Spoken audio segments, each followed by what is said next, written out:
My dear brothers and sisters, today we learn two very different way of prayers. So in the gospel, Jesus draws a contrast in the parable of the Pharisees and the tax collectors between two very different kind of prayer. The prayer of the Pharisees did not rise to God. In fact, the Pharisees spoke this prayer to himself. He was self-absorbed and listed all good things he was doing. And maybe that's right. He did all these things. He justified himself by comparing himself to the rest of sinful humanity. I am not greedy, I am not dishonest, I haven't committed adultery, etc. This prayer and list of the sin he was not committing did not bring about true justification. Why? Because there was no true humility. There was no true thanksgiving. No true praise. No true contrition. And there was no true reconciliation. Things that important we need in our prayer. The Pharisee was blind to his own sins in imperfections. He thought he was perfect. He had a massive wooden beam in his own eye. Jesus concludes the parable by foretelling a day when those who exalt themselves, like the Pharisee, will be humbled. This means that Jesus does not give up on the Pharisees, who are like the coin lost in the house of God. As the divine doctor, Jesus knows the medicine. The medicine is humility that will cure the Pharisees of his pride, narcissism, self-righteousness, and self-absorption. By contrast, the prayer of the tax collector is marked by humility. He did not raise his eyes to heaven, but did raise his heart and his prayer to God.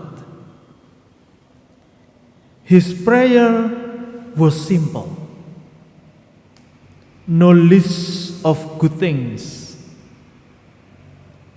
and did not multiply words unnecessarily. He recognized simply, I am a sinner. He didn't try to justify his sin or make excuse for them, because some people did. During confession, for example, Father, my sin is this one, this one. Oh, because this one I did because they try to blame others. Just like Eve in the Garden of Eden, when God, why you eat this fruit? Because blame others. This tax collector did not do that. He didn't blame his failing on others. He trusted in his heavenly Father, and a son requested good things from his father. Be merciful to me. The tax collector didn't make promises he could not keep. He didn't compare himself to others. And Jesus tells us that the man returned home justified. His family likely noticed the change. What happened with my husband? What happened with my father? Now it's different. Change. Maybe he was more patient and gentle in his speech. Maybe he was more affectionate and loving toward his wife, his children. Maybe he strove to be more just and fair with his clients.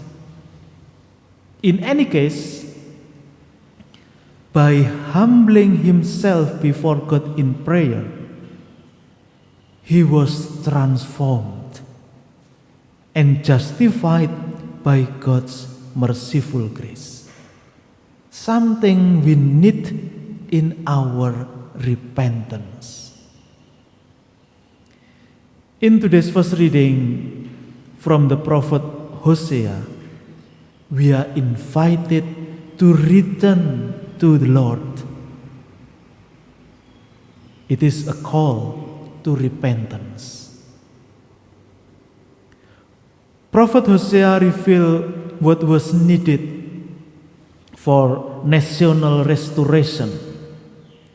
If Israel turned back to God in exile, the repentant tribes will be resurrected to new life in God's covenant, becoming sons and daughters one again.